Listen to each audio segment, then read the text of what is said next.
perbahasan saya terhadap satu perkara yang saya rasa amat serius, amat mengambil amat menggunakan wang rakyat dalam satu agensi kerajaan yang telah pun ditubuh di bawah Kementerian Kewangan, iaitu Badan Satu Malaysia Development Berhad. Perkara ini pernah saya bangkitkan dalam sesi-sesi dahulu, tahun lalu dan juga bukan tahun lalu, 2 tahun lalu, tetapi tidak mendapat sebarang jawapan daripada pihak menteri yang menjawab semasa dalam parlimen. Saya ada tunggu masa itu bila timbalan menteri menggulung, tetapi satu perkataan pun tidak disebut untuk menjawab isu-isu yang telah dibangkitkan mengenai Satu Malaysia Development Berhad. Dan sekarang nampaknya perkara ini telah pun menjadi lebih rumit, skandal sudah macam lebih besar dan telah pun mengemukakan banyak misteri mengenai kewangan dalam syarikat tersebut.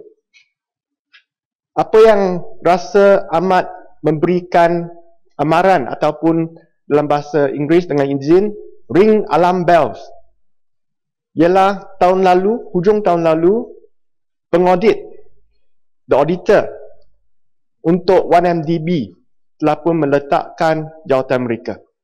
Ini merupakan kali kedua untuk 1MDB di mana auditor meletakkan jawatan mereka. Pada awalnya bila 1MDB ditubuhkan pada tahun 2009, EY, Ernst & Young telah pun meletakkan jawatan mereka tidak ingin meneruskan audit untuk syarikat tersebut. Selepas itu KPMG dilantik. KPMG dilantik dan untuk akaun tahun pertama telah pun meletakkan satu emphasis on matter yang selepas itu ditarik dalam akaun tahun kemudian, tetapi kini walaupun akaun bagi 1MDB sudah lewat, akaun untuk Mac 2013, hujung tahun Mac 2013 sudah sampai tempoh, tapi sampai hari ini akaun masih belum dibentangkan kepada SSM, Suruhanjaya Syarikat Malaysia. Dan bila kita dengar bahawa KPMG telah pun meletak jawatan, kita pun rasa apakah yang kita boleh sebut dengan izin funny business that is happening within 1MDB. Sekarang Deloitte telah pun dilantik sebagai auditor last minute dan kita pun tak tahu sama ada akaun ni dapat dibentangkan sebelum 31 hari bulan Mac tahun ini. Tahun ini untuk tahun lalu. Dan saya rasa perkara ini adalah perkara serius kerana dalam 1MDB kita ada hutang melebihi 30 bilion ringgit. Dan buat masa ini juga pihak 1MDB masih mencari cara untuk mengumpul lebih dana lagi dari segi hutang ataupun dari segi equity melalui IPO dan lain-lain. Dan ini kita rasa kalau 1MDB benar-benar ada masalah kat dalam, ia akan menjejaskan sistem kewangan dalam negara kita dan juga akan menjadi skandal yang paling besar. Jauh melebihi skandal PKFZ di negara kita. Antara perkara yang telah pun Okey. Saya nak tanya sama ada KPMG itu meletak jawatan ataupun dipecat ataupun dipersetujui bersama, mutually is a mutual agreement, dan adakah mereka ini menjalankan tugas sebagaimana yang diperlukan sebagai sebuah konsultan yang besar ataupun melebihi ataupun kurang daripada skop yang dipertanggungjawabkan. Terima kasih. Saya rasa untuk audit sebuah syarikat merupakan satu perkara yang biasa. KPMG merupakan sebuah pengaudit antarabangsa yang terkenal, 4 syarikat, Deloitte, KPMG, Ernst & Young dan juga Pricewaterhouse. 2 antara mereka telah pun meletak jawatan. Jawapan yang telah pun diberikan oleh 1MDB adalah bahawa ia diputuskan secara mutually agreed. Tapi biasanya bila kita tukar auditor adalah sebelum akhir hujung tahun. Kita tukar atas sebab terlalu mahal ke, skop yang tak sama ke, kita nak cari auditor yang lain ke, tapi bukan selepas hujung tahun. when the audited accounts are already due, sudah sampai tempoh, tapi tak boleh siap, lepas tu mutually agree nak tukar auditor. So ini merupakan perkara yang membangkitkan keraguan kepada orang ramai. Dan jawapan yang telah pun diberikan oleh pihak 1MDB langsung tidak memberikan keyakinan bahawa semuanya okey. Nah, apakah punca yang telah pun disebut-sebutkan di kalangan media, The Age ke, Kinibiz ke, mengapa KPMG telah pun meletak jawatan mereka? Ini adalah berpunca dengan 2.32 bilion US dollar yang sekarang terletak dalam satu akaun pelaburan dalam satu syarikat yang tidak dinamakan di Cayman Islands. Cayman Islands. Nah, 1MDB di Malaysia ni mana-mana pergi minta duit, nak pinjam lebih lagi, nak kumpul lebih dana melalui equity, penjualan equity. Tetapi ada 2.32 bilion terletak di Cayman Islands, tak nak bawa balik. Kita pun rasa, ada banyak wang kat sana, kenapa kena pinjam lebih lagi? Kenapa wang di sana tak boleh dibawa balik? 2.32 bilion ini yang terletak di Cayman Islands, kita minta supaya pihak investor, investment fund, nama dia dibangkitkan kepada rakyat di Malaysia. Tidak diberikan. Kita tak tahu siapa pun. Adakah Fidelity, Hong Kong Shanghai Bank, Kleinwood Benson, kita tak tahu siapa ni.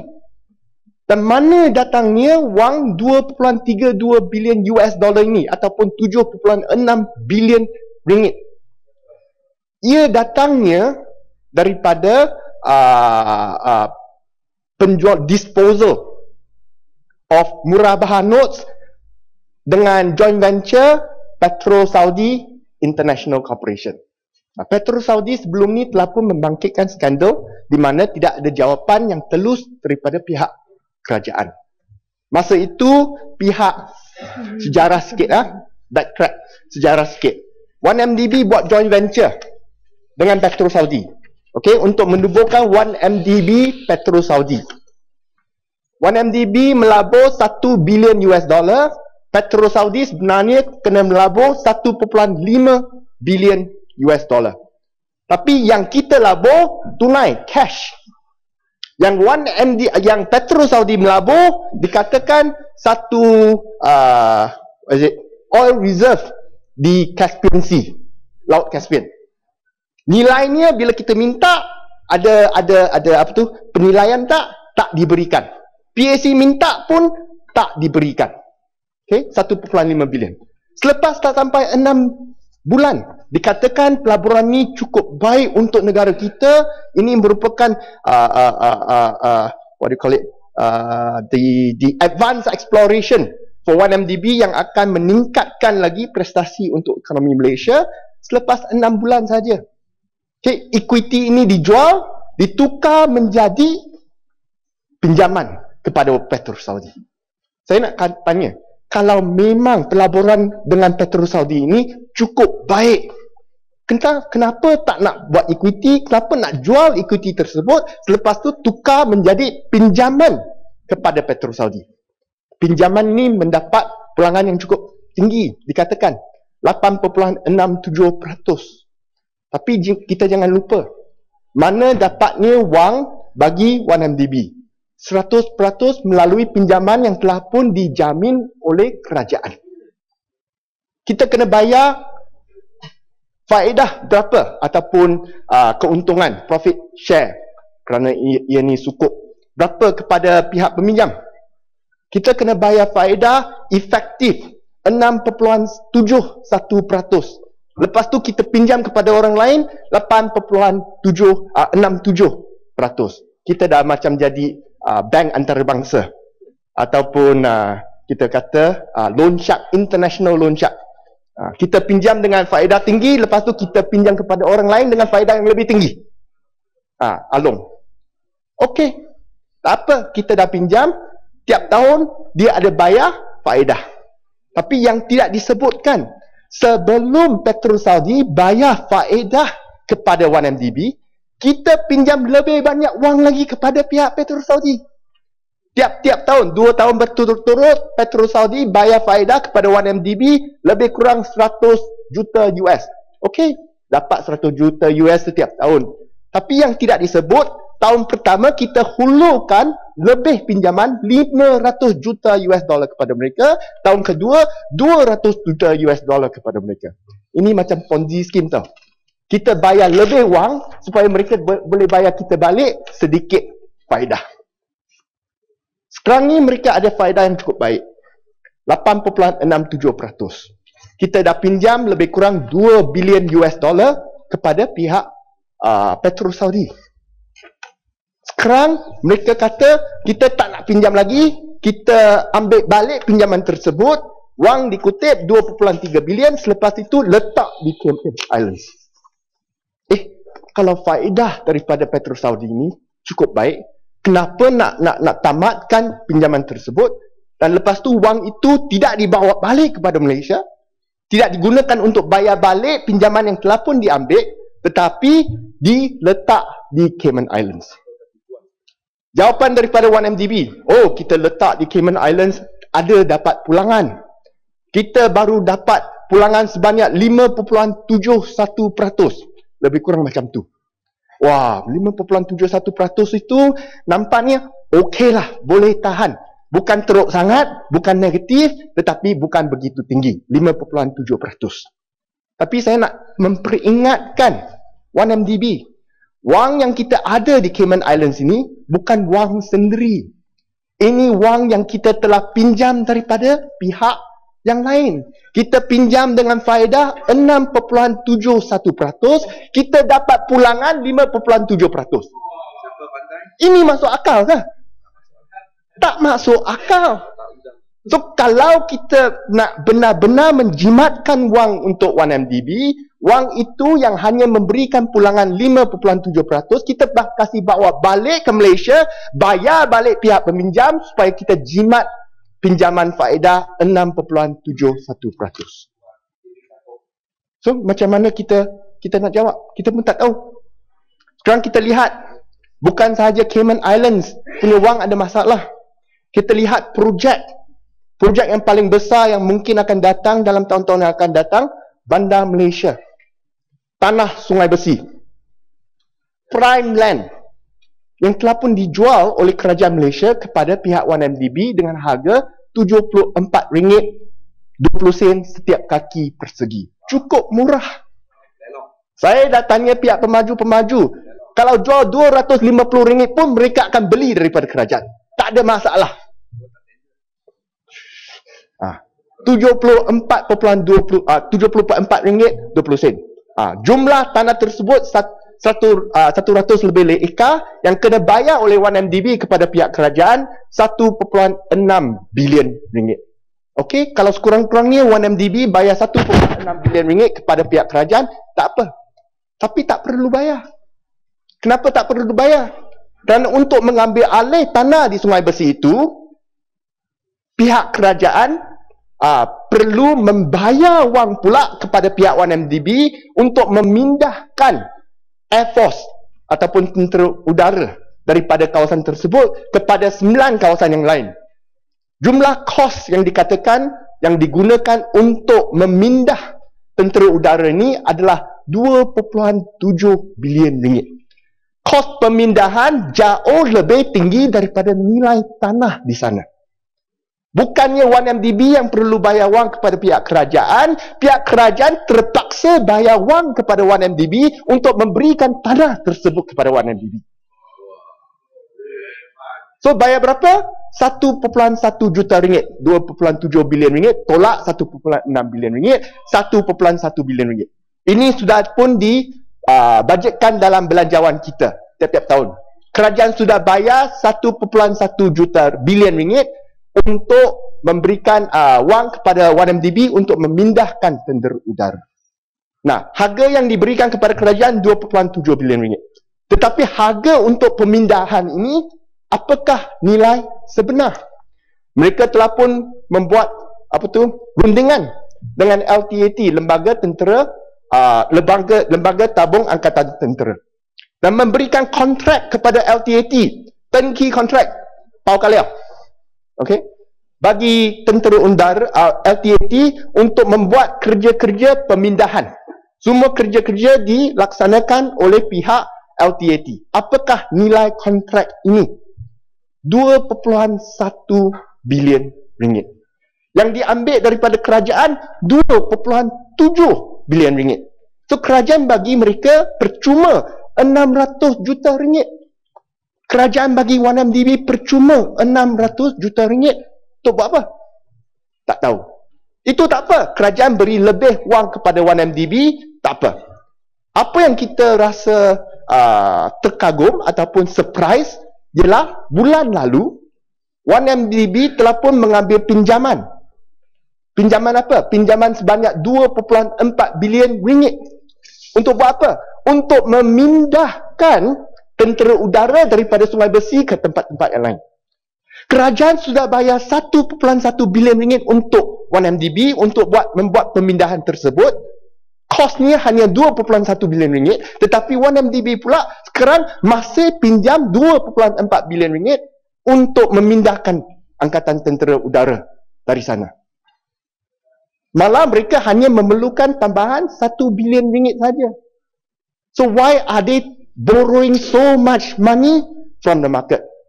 Yang kita perlu tanya, di mana perginya 1.1 bilion ringgit yang telah pun diperuntukkan oleh pihak kerajaan yang telah pun dibayar kepada 1MDB? Adakah wang ini hilang? Mana pergi? Kita tak tahu. Terima kasih Datuk Yang Ketua dan yang berhormat dalam bidang udara. Adakah yang berhormat sedar bahawa di TUDM lapangan terbang lama Sungai PC ini ialah satu tapak tanah yang amat dalam nilai harganya yang di Bukit Bintang kawasan saya. Saya difahamkan bahawa setiap kaki persegi di kawasan itu sekurang-kurangnya mencapai satu harga yang RM1,000 per kaki jika open tender yang dilakukan. Ini bermakna ada 20 bilion ringgit akan dapat dalam menjual melalui open tender. Mengapa kerajaan memberikan tapak tanah ini 1MDB dalam harga yang amat murah? Adakah sepatutnya satu open tender dilakukan oleh kerajaan memastikan wang ini boleh dinikmati oleh rakyat Malaysia? Adakah sudah? Terima kasih rakan saya Bukit Bintang.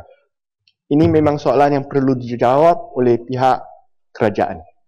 Kita selalu kata, oh sudah transformasi. Kerajaan Barisan Nasional di bawah pimpinan Yang Amat Berhormat Perdana Menteri sudah menjalankan transformasi. Semuanya ditender secara terbuka. Semuanya telus. Semuanya mendapat nilai tertinggi untuk aset-aset kerajaan. Value for money. Tapi kita boleh lihat daripada transaksi tanah Sungai Besi dan satu tanah lagi yang saya akan ceritakan bahawa semua ni karut. Tak terjadi. Bila kepentingan yang berkaitan dengan kerajaan terlibat, open tender dibelakangkan. Satu lagi keping tanah. KLIFT, KL International Financial District ataupun telah pun dinamakan semula sebagai Tun Razak Exchange. Sama juga. Diberikan dengan harga yang cukup murah. Tahun 2011, tanah TRX dijual kepada 1MDB dengan harga 194 juta ringgit. Ini angka tepat. Bukan angka yang didapat daripada langit. Semua dalam buku akaun 1MDB. 194 juta ringgit. Dalam jangka masa 6 bulan sahaja. Okay, tanah ini dinilai semula oleh pihak 1MDB untuk merekodkan keuntungan sebanyak 862 juta ringgit. Iaitu nilai tanah telah pun dinilai semula sebab dengan nilai 1 bilion 20 juta ringgit, 1.02 bilion ringgit. Dari 194 juta dalam jangka masa 6 bulan sahaja. Itu pun boleh terjadi. Maksudnya kerajaan memberikan tanah kepada 1MDB dengan harga yang cukup murah. Tapi bila 1MDB kata mereka dapat keuntungan, kerajaan cukup bangga. Kata, see, I'm very happy. Kita amat bangga bahawa 1MDB telah pun dapat mencapai keuntungan dalam jangka masa yang cukup pendek. Apa keuntungan mereka? Keuntungan mereka 500, lebih kurang 540 juta ringgit. Penilaian semula, keuntungan daripada penilaian semula 862 juta ringgit. Kalau bukan kerana kerajaan jual tanah dengan harga yang cukup murah kepada 1MDB, 1MDB telah pun mengalami kerugian melebihi 300 juta ringgit. Everything came from land revaluation. Nah, itu tahun 2011. Ya, Yang Berhormat Ketih. Terima kasih, Berhormat. Saya ingin mendapatkan pandangan Yang Berhormat. Apakah mungkin pemberian tanah kepada 1MDB pada harga yang dianggap rendah daripada harga pasaran itu adalah kerana ia adalah syarikat yang 100% milik kerajaan sebagai satu goodwill? Apakah itu satu kemungkinan, Yang Berhormat? Dan yang keduanya, Yang Berhormat, adakah merupakan ini satu perkara yang di luar kelaziman apabila kerajaan atas pertimbangan tertentu memberikan harga tanah yang murah? Kerana pada pengalaman saya, misalnya di Kelantan, tanah kerajaan diberikan pada nilai RM1,000 saja seekar pada syarikat swasta yang bukan pemilik kerajaan. Tapi kerana kerajaan ada pertimbangan-pertimbangan yang lain, di Kelantan 1,000 ekar tanah di Lembah Sireh hanya diberikan dengan harga RM1,000 saja seekar. Sedangkan harga pasaran hampir 1 juta. Sam, itu adalah alasan yang telah pun diberikan oleh pihak kerajaan. Ini anak syarikat sendiri, sebab tu kita berikan tanah dengan cukup murah. Saya rasa ini merupakan satu praktis yang tidak sihat. Kerana ia hanya akan mengalahkan keuntungan yang tidak datangnya daripada value added yang diberikan oleh pihak syarikat. Kalau anak syarikat sendiri, kasih telus, gunakan harga pasaran. Lepas tu, kalau benar-benar ada keuntungan dalam syarikat tersebut, kita tahu keuntungan ni benar. Jangan nanti kita dapat keuntungan 500 juta, kita kata, oh, very good company, tetapi sebenarnya datangnya daripada penilaian semula tanah yang telah pun diberikan dengan harga yang cukup murah daripada pihak kerajaan. Yang kedua, Kelantan, biar saya habis dulu. Yang kedua, Kelantan, saya tak berapa fasih dengan tanah di Kelantan, tetapi yang kita tahu di Pulau Pinang, saya faham. Yang saya tak berapa fasih dengan apa yang berlaku di di Kelantan, tetapi di Pulau Pinang, di negeri Selangor, dua cara yang berbeza, tetapi dua cara yang mendapatkan nilai penuh daripada tanah tersebut. Di Pulau Pinang kita melaksanakan tender terbuka untuk penjualan tanah di Pulau Pinang. Bukan tak jual tanah, ada jual tanah, tetapi tender terbuka. Dulu Kerajaan Barisan Nasional di Pulau Pinang dia jual tanah RM1 satu kaki persegi. Sekarang bila kita buat tender terbuka di kawasan yang sama, kita dapat RM240 untuk satu kaki persegi. Ini untuk tanah Bayan Mutiara. Untuk tanah yang hanya 102 ekar saja, kita dapat pulangan sebanyak 1.1 bilion ringgit. So wang ini kita dapat pulangkan kepada rakyat dengan menubuhkan satu tabung rumah mampu milik 500 juta ringgit. Tabung yang paling besar antara semua negeri di Malaysia. Ya, Ketri. Terima kasih, Muhammad. Yang Muhammad memberikan satu analisa yang agak menarik juga sebenarnya. Tetapi secara umumnya penganalisaan yang Muhammad itu adalah berasaskan kepada keraguan-keraguan dari segi business decision, ya, yang dipertanggungjawabkan. Dan saya fikir ada kewajarannya untuk ahli yang berhormat memberikan pandangan-pandangan alternatif daripada business decision yang dibuat. Tapi saya juga nak bertanya pada yang berhormat, apakah mungkin seperti yang berhormat tahu, satu One Malaysia, One MDB ni sebuah syarikat 100% milik kerajaan. dirancangkan untuk menjadi satu konglomerat yang besar, dan pada masa ini menjadi pemilik kepada pembekal IPP yang terbesar dalam negara kita, dan juga dibina begitu rupa untuk menjadi satu property developer yang besar dengan modal yang sangat kecil dikeluarkan oleh kerajaan. Bagi satu perniagaan, mak duduk dulu, saya tak habis lagi. Sabar. Kalau saya tak habis lagi, dia dah bagi pada floor saya, dia dah bagi saya habis lah, ayat tak habis lagi ni. Ya. Alim berhormat, Syalam. Jangan perbahasan yang begitu elok diganggu. Ada sindrom Syalam ni yang tapi tak apalah. Saya nak fokus pada kita ni perbincangan, ya, kita perbincangan. Dan saya fikir satu perkara yang menarik ditimbulkan oleh Yang Berhormat dan dia patut dibahaskan, ya. Jadi adakah mungkin apabila kerajaan berhasrat untuk mewujudkan satu entiti yang sebegitu besar yang melibatkan business turnover dan gross development value yang mencapai pada angka bilion, tetapi kerajaan hanya mengeluarkan modal 1 juta saja. Bila kerajaan mengeluarkan modal hanya 1 juta saja, yang mana terlalu amat kecil, apakah mungkin, soalan saya pada Yang Berhormat, ya, apakah mungkin kerajaan mengadakan kaedah-kaedah lain untuk memungkinkan usaha itu dapat diteruskan? Terima kasih Yang Berhormat Ketua.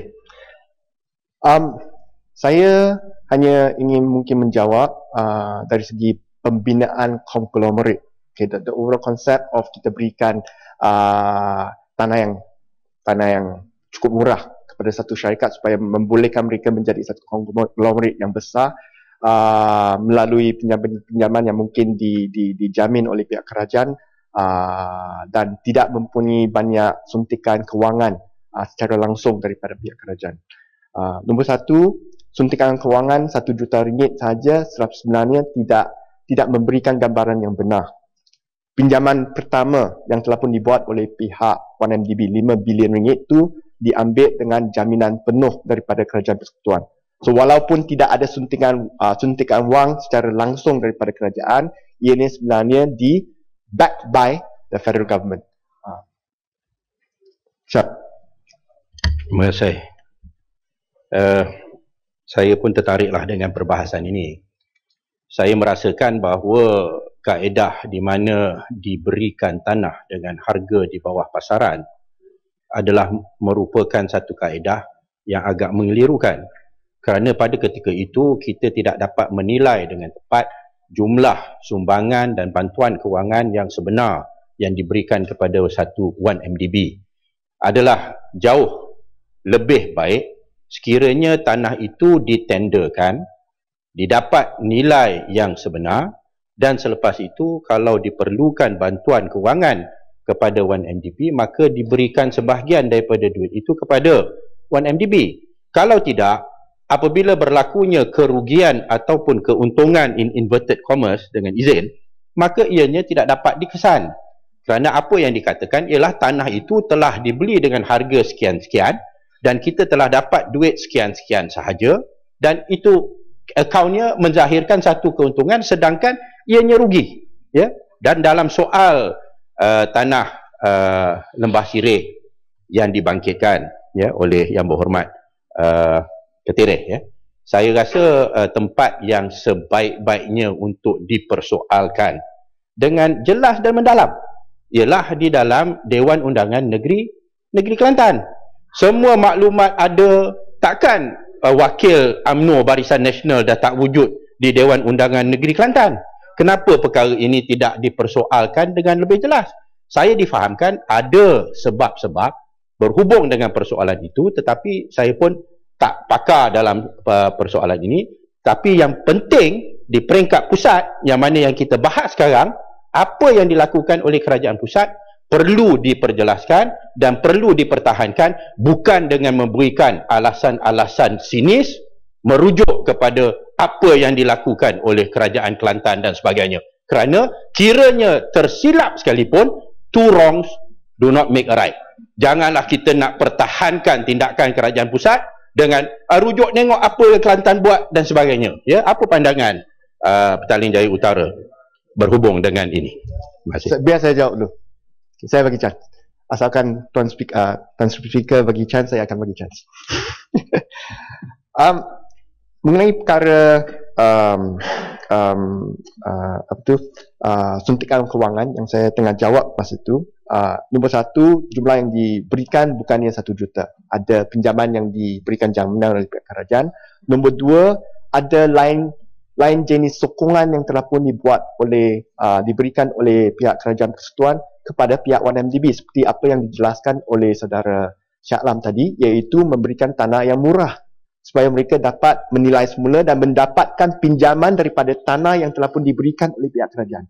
Tanah yang telah pun diberikan oleh pihak kerajaan kepada 1MDB untuk TRX ini telah pun is pledged to the bank. Dicagarkan kepada pihak kewangan, institusi kewangan untuk mendapatkan wang tambahan. So this is again a way of giving money, cara untuk memberikan wang kepada pihak 1MDB tanpa mengeluarkan wang yang sebenarnya diberikan oleh kerajaan persekutuan. Okay, so that's two. Isu Kelantan, saya rasa sahabat saya telah pun menjelas dengan penuh, tetapi bagi saya, kalau Kelantan bagikan mana-mana negeri lah, jangan kata Kelantan saja, Kelantan ke Selangor ke Pahang ke Johor, memberikan tanah secara murah tanpa sebab-sebab yang cukup special, itu merupakan satu kesalahan. Itu merupakan satu kesalahan dari segi ekonomi. Kalau katakan kita ada satu industri baru yang kita nak terokai, yang memerlukan tanah tersebut, mungkin dapat dipertimbangkan. Tapi kalau untuk kerja-kerja biasa, untuk kilang-kilang biasa, untuk perkara seperti pertanian ataupun logging, kayu balak, tak perlu kita berikan wang tanah semurah begitu. Keteri selepas tu sedang. Terima kasih Muhammad. Dia masalah yang saya bangkitkan tadi, balik pada soalan saya pada Yang Muhammad. Tapi biasalah, Shah Alam dia tak berapa faham sebab dia highly emotional dan dia terjun meredah merata. Kena sikit sebut dia dah nak melenting. Saya ulang lagi sekali, saya cuma tanya pandangan Muhammad. Apakah mungkin dia menjadi amalan kerajaan negeri, kerajaan pusat ataupun kerajaan tempatan, apabila orang kata dealing yang melibatkan left hand to the right hand, maka diberikan orang kata atas dasar harga dianggap sebagai harga goodwill. Dan saya tunjuk contoh bahawa benda ni pada setakat yang saya tahu pernah juga dilakukan di Kelantan. Itu soalan saya, tapi biasalah Shah Alam dia banyak tak faham. Satu lagi saya nak tanya Muhammad. Seperti mana yang kita tahu 1MDB melabur dalam bidang-bidang yang dianggap strategik, ya. Misalnya pemilikan terhadap IPP yang mempunyai nilai lebih daripada 11 bilion pada masa ini, yang menyebabkan mereka mempunyai difahamkan dia hutang dan dengan gearing yang tinggi sampai 30 lebih bilion, ya. Dan faktor-faktor yang seperti inilah kerana pelaburan-pelaburan dalam bidang-bidang yang dianggap strategik dan mempunyai cash flow yang dilihat healthy, menyebabkan mereka boleh mengambil risiko yang agak tinggi. Tidakkah Muhammad fikir benefit of the doubt harus kita berikan kepada pengurusan, kecuali kalau kita dapat membuktikan ada berlakunya penyelewengan ataupun kesalahan-kesalahan dari segi urus tadbir syarikat-syarikat yang berkenaan. Saya akan jawab premature untuk kita. Saya akan jawab IPP dalam hujah saya sebentar nanti. So belum sampai IPP lagi. Sedang. Saya nak ambil pandangan PJ Utara terhadap dua perkara yang penting. Satu perkara yang pertama yang dipetul ialah laporan akhbar di Edge, di mana telah dilaporkan bahawa 1MDB ni telah set satu reserve price RM3,000 persegi per square foot untuk TRX ini. Jadi ada kemungkinan dengan 3,000 persegi square feet ni adalah tertinggi sekali, saya rasa di seluruh Kuala Lumpur. Ada kemungkinan bahawa tanah di TRX ini akan dinilai semula kepada lebih daripada 5.5 bilion ringgit. manakala tanah ni dijual kepada 1MDB dengan harga 320 million saja. Dan adakah ini akan digunakan untuk increase the asset of 1MDB once again dari segi paper asset? Itu adalah soalan yang pertama. Soalan yang kedua ialah saya rujuk kepada laporan media di mana CEO CIMB Datuk Seri Nazir Razak, iaitu adik kepada Perdana Menteri, telah memberi amaran terhadap oversupply of office space di Kuala Lumpur dengan merujukkan specific example iaitu TRX, di mana dia tak tahu where is the supply, where is the demand for this office space going to come from. Jadi adakah itu satu perkara yang membimbangkan, terutamanya apabila TRX telah diberikan banyak tax insentif oleh kerajaan di bajet 2013 ni?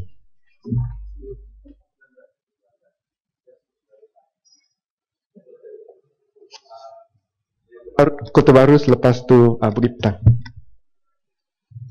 Tan Sri Yang Dipertua, terima kasih PJU. Saya nak merujuk pada apa yang dibangkitkan oleh sahabat saya daripada Ketereh. Ini untuk mengelakkan kekeliruan. Kononnya Kerajaan Negeri Kelantan memberi tanah kepada syarikat yang membangunkan Lembah Sirih dengan kadar yang begitu murah. Sebenarnya untuk makluman Dewan Yang Mulia ni, yang berhormat Tan Sri,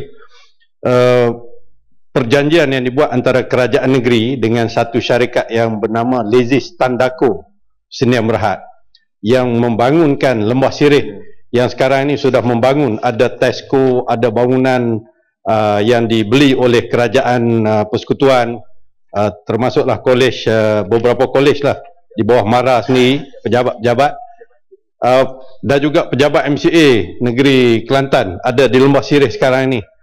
Syarikat ini walaupun dikenakan pembayaran RM1,000 satu ekar untuk membangunkan 1,000 ekar, tetapi mereka ni diminta supaya membangunkan dengan menambah kawasan lembah menjadi kawasan yang boleh dibangunkan, dan return kepada kerajaan negeri adalah lebih daripada 100 juta dalam bentuk in kind, termasuk jambatan dan sebagainya.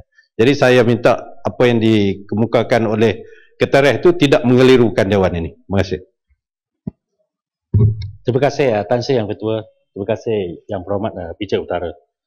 Adakah Yang Berhormat faham bahawa di Kuala Lumpur International Finance Center itu ada Tun Razak Exchange di kawasan Bukit Bintang juga, mengikut pasaran harga sakaki persegi ialah 3,000 di tanah itu. Oleh kerana di Jalan Bukit Bintang, sepucuk tanah di Pavilion bernilai 7,000 kaki persegi. Satu kaki, 7,000. Ini hanya 3,000. Ini makna ada 70 ekar yang diberi kepada YMTB. Makna ada 9 bilion ringgit jika dijual di pasaran mengikut nilai yang ditaksirkan. Ini makna YMTB bukan untuk wang ini tabung untuk menikmati semua rakyat. Bila pilihan raya kecil maupun pilihan raya, YMTB gunakan wang ini untuk menyokong Barisan Nasional, memberi barang-barang atau hadiah-hadiah kepada itu pengundi-pengundi. Inilah satu tidak patut berlaku di negara ini. Adakah yang berhormat setuju dengan saya? PJU. Salam. Terima kasih PJU. Terima kasih Tan Sri. Ketirih mengatakan saya tak faham, tapi saya rasa dia yang tak faham. Jawapan dia dah dijawab, hanya mungkin tak dijawab dengan cara budak sekolah rendah. Kita jawab, apabila diberikan tanah dengan harga yang rendah dan tidak diketahui nilai yang sebenarnya, maka tidak akan ada pertanggungjawaban. Dari segi legalitinya, nak beri kepada syarikat ini ataupun nak beri kepada anak syarikat kerajaan yang 50% ke 100% milik kerajaan dan sebagainya, itu perkara biasa.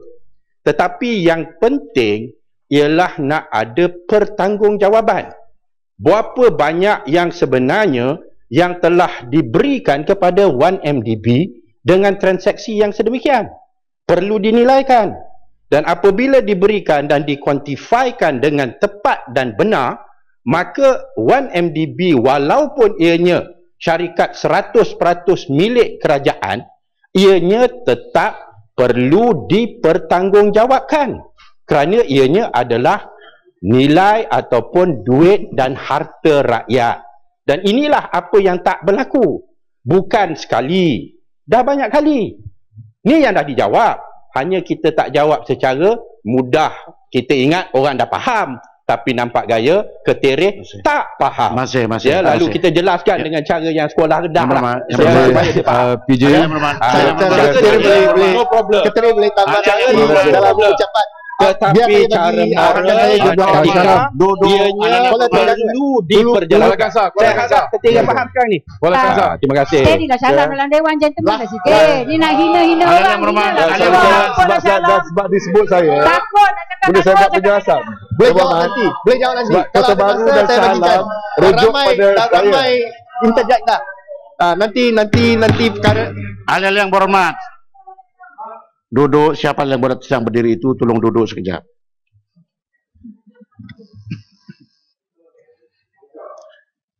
Menurut peraturan mesyuarat yang celah mencela ini, ialah ahli yang berhormat sedang berhujah itu kalau memberi laluan kepada ahli yang berhormat yang lain untuk mencela oleh kerana mungkin ada kesamaran hujah, dibenarkan.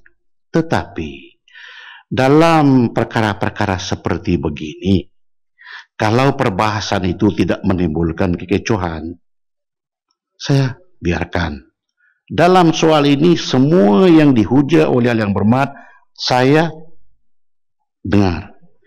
Cuma yang dibawa oleh Ketiri itu ialah, apabila yang berhormat daripada PJ Utara mengetengahkan fakta-fakta yang kalau tidak ada penjelasan juga seolah-olah ianya benar, maka terpaksa dia berdiri. Soalan itu simple saja. Setujukah yang berhormat bahawa ada kaedah-kaedah yang tidak semestinya melanggar undang-undang? Dia kasih contoh seperti di Kelantan. Dia tidak mengatakan yang saya dengar bahawa kerajaan Kelantan tidak menyeleweng dan sedemikiannya.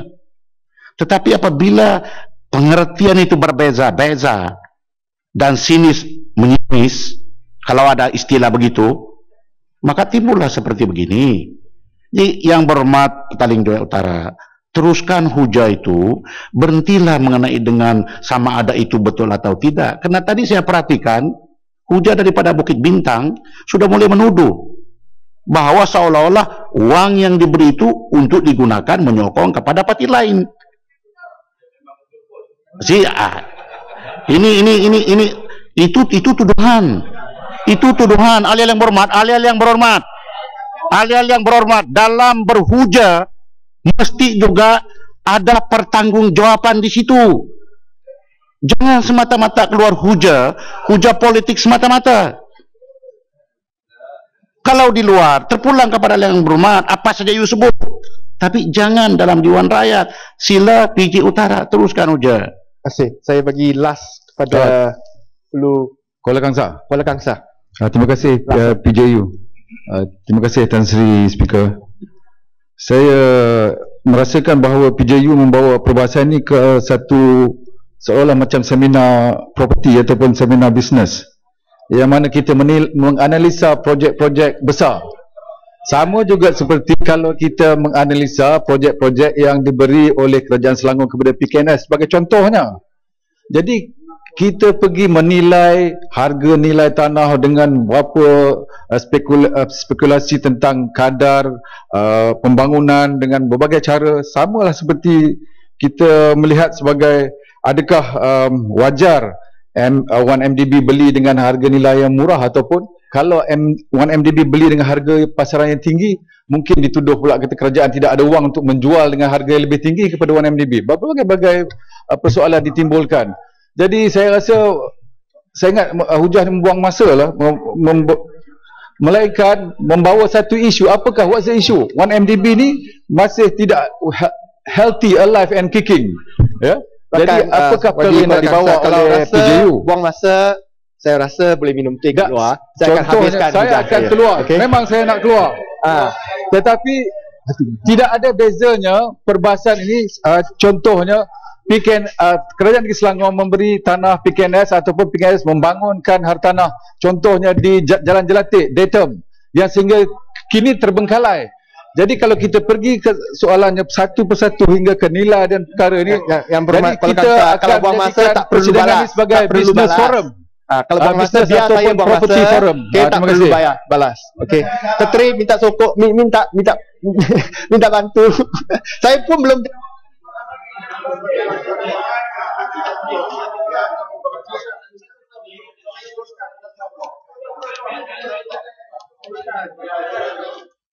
Dah bagi banyak tadi. Okey, saya nak habiskan mengenai isu TRX. Soalan daripada sahabat saya Sedang yang mengatakan bahawa penilaian baru yang telah pun diterbitkan dalam The Age adalah lebih kurang RM3,000 setiap kaki persegi bagi TRX, ataupun pada jumlahnya RM5.5 bilion.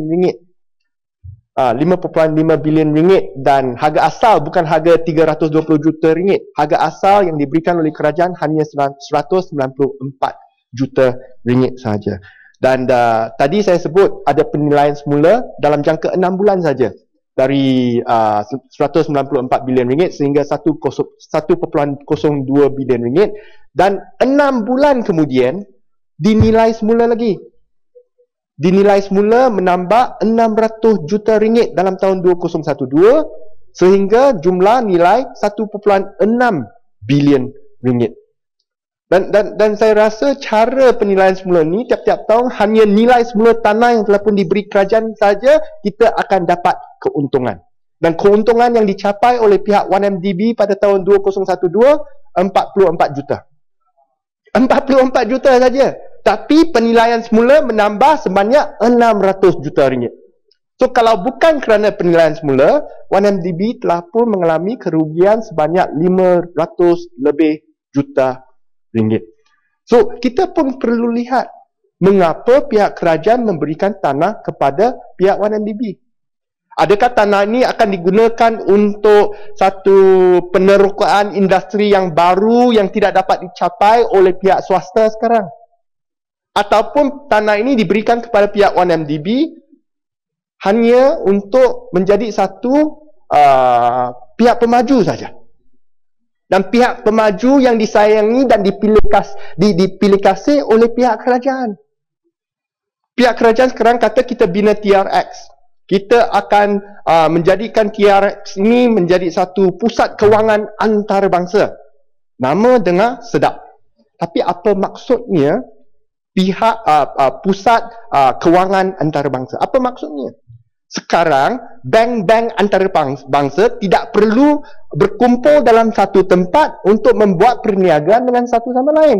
Konsep geografi untuk pihak sektor kewangan tidak lagi wujud. Saya mungkin Merrill Lynch, Bank of America. Dia mungkin Bank of London ataupun Royal Bank of Scotland. Tak perlu kita setempat untuk menjalankan perniagaan. Semua sekarang dijalankan, diuruskan dengan teknologi, tekan butang saja. Tapi sekarang kita Malaysia nak tubuhkan satu pusat kewangan. What is the value added for the country? Untuk menubuhkan pusat kewangan ini, kerajaan memberikan insentif. Penolakan cukai 100% untuk institusi-institusi kewangan yang berlayak untuk masuk dalam tempat TRX ini. So kalau saya katakan saya CIMB, saya sekarang ada bangunan sendiri yang tidak terletak dalam TRX. Tapi kalau saya pindah HQ saya, ibu pejabat saya ke dalam TRX, saya dapat cukai ditolak 100%.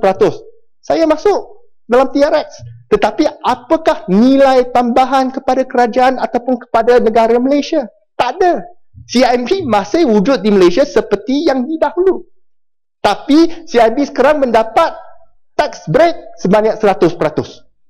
Cukai yang dikutip oleh kerajaan turun. Maybank mungkin masuk, lain bank mungkin masuk.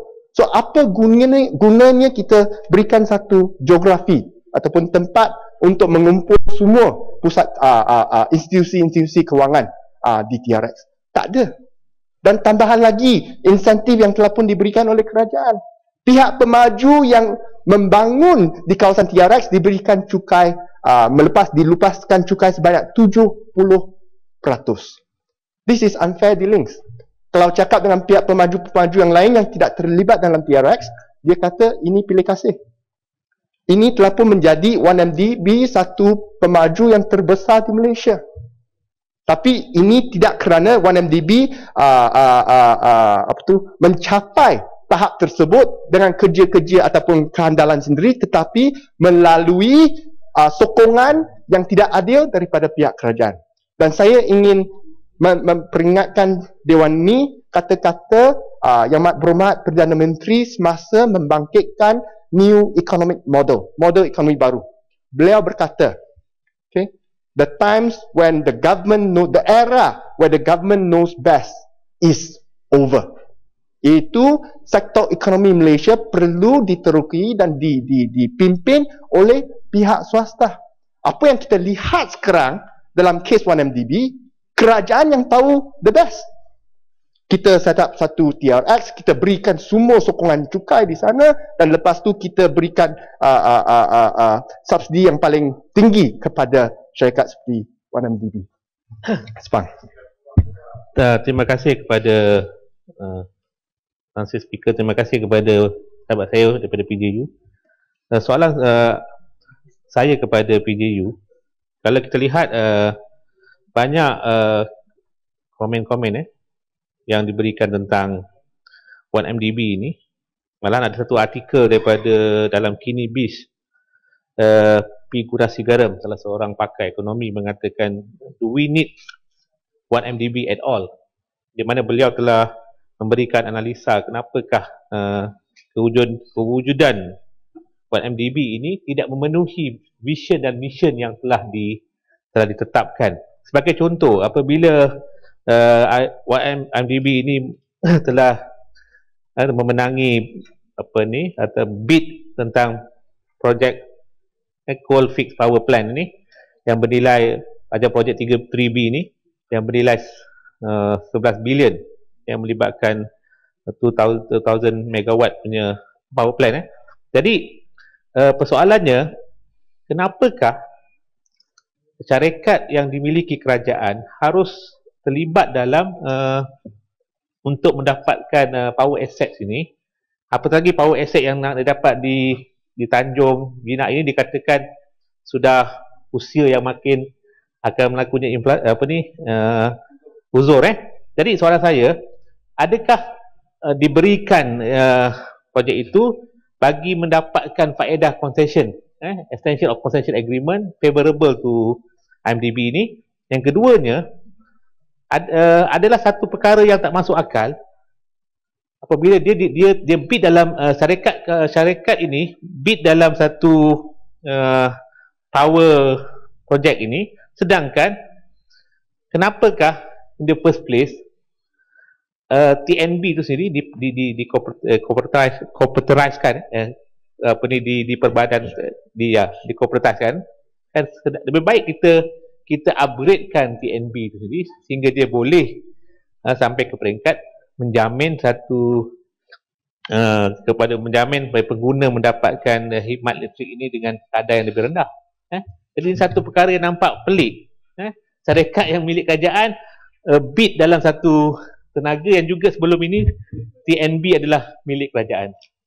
Saya rasa itu terima kasih Yang Berhormat Sepang. Saya rasa itu merupakan satu kerjanggahan antara visi yang telah pun dibentangkan oleh Yang Amat Berhormat Perdana Menteri, the era where the government knows best is over, dengan apa yang sebenarnya berlaku dalam ekonomi Malaysia di mana agensi-agensi kerajaan memakan semua sektor-sektor bidang ekonomi yang sedia ada, yang di mana sektor swasta adalah efisien, bukan tak efisien.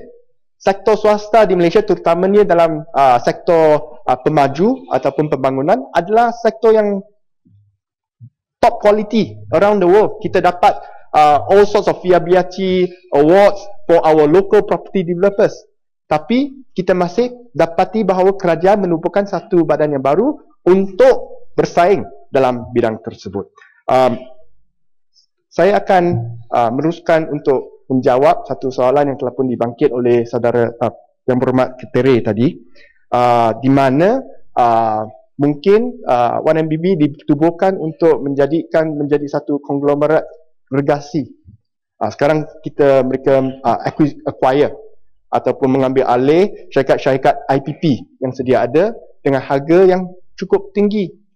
Tapi bila kita lihat pengambil alihan ini, ada dua perkara yang terbangkit. Nombor satu, bila kita bina satu konglomerat 100% dengan hutang, siapa pun boleh. Saya minta besok bank pinjam saya 50 bilion ringgit, saya beli Sandabi. Saya menjadi konglomerat yang paling besar. Adakah saya menambahkan nilai kepada syarikat Sandabi? Tak ada. So besok saya minta pinjam 20 bilion ringgit, saya nak beli AirAsia, saya menjadi syarikat penerbangan yang terbesar di perantauan Asia. Adakah saya menambah nilai kepada AirAsia? Tak ada. Saya hanya pinjam wang untuk mengambil alih saham daripada AirAsia. Itu apa yang berlaku dalam 1MDB. That's all they are doing. Borrowing money to take over companies.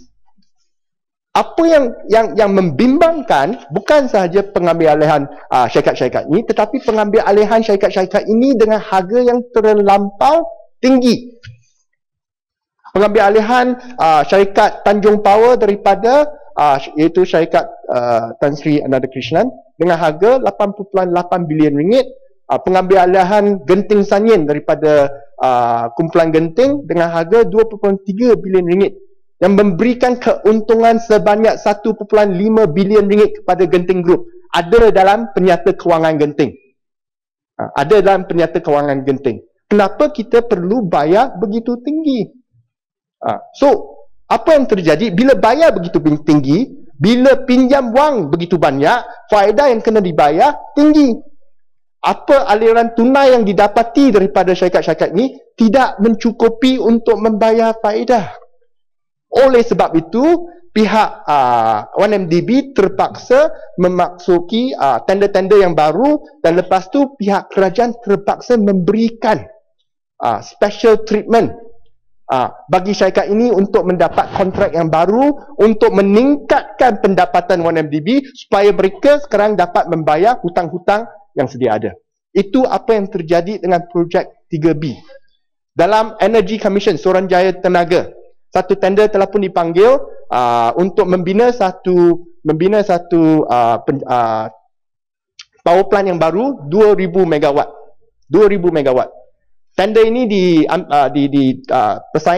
petendernya ada lebih kurang 6 syarikat.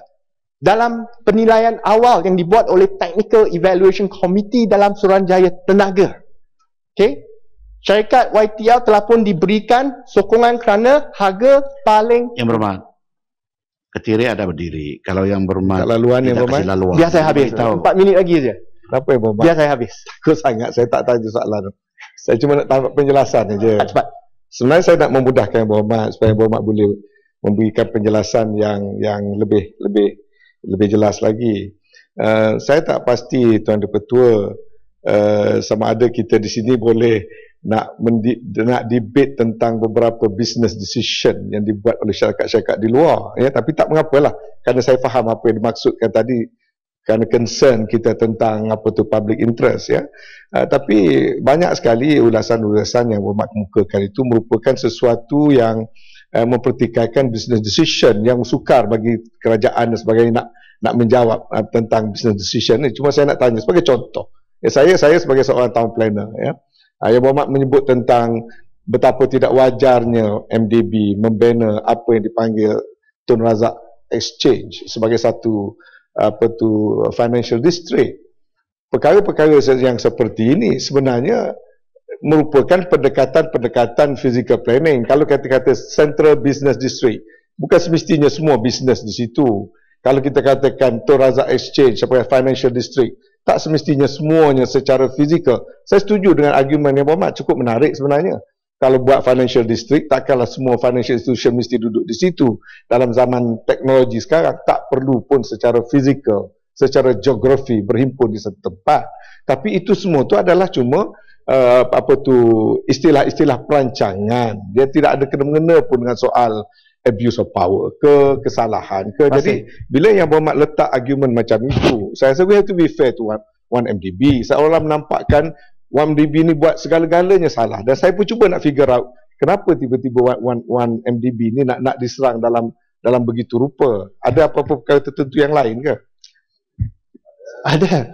Okey. Perbezaan antara 1MDB dengan syarikat lain, kalau mereka membuat pembelian pengambilalihan dengan harga yang cukup tinggi, kalau pihak swasta saya tak kisah. That's your problem, that's your money. Tapi 1MDB, wang kerajaan, wang rakyat. Sebab itu kita perlu teliti pulangan kepada pelaburan yang telah pun dibuat oleh pihak 1MDB berbanding dengan pinjaman yang telah pun diambil untuk membuat pengambilan alihan tersebut. So itu saya tegaskan. Nombor 2, ya mak, boleh saya dapat penjelasan sikit? Tak, cukup, tak ada masa lagi. Saya belum habis lagi. Saya masih belum habis. Okey.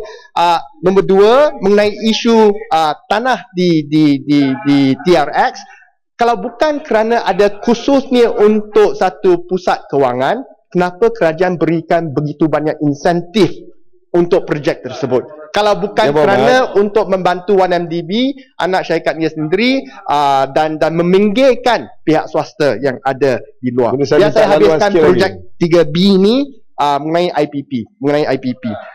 Mana saya tadi? Okay, so kerajaan telah pun memberikan pada awalnya Technical Committee Suruhanjaya Tenaga telah pun memberikan sokongan penuh kepada YTL kerana harga paling rendah, bukan kerana YTL. Saya tak sokong YTL kerana YTL. Saya sokong YTL kerana paling rendah harganya. Semua qualification, semua spesifikasi teknikal telah pun disetujui, dah qualified, dah layak. Tetapi bila sampai kabinet ataupun bila sampai kementerian, keputusan itu di reverse. Tawaran tersebut diberikan kepada pihak 1MDB yang lebih mahal sikit. Lebih kurang 2 bilion ringgit perbezaan dalam jangka masa 25 tahun. Kenapa pula bagi kepada 1MDB?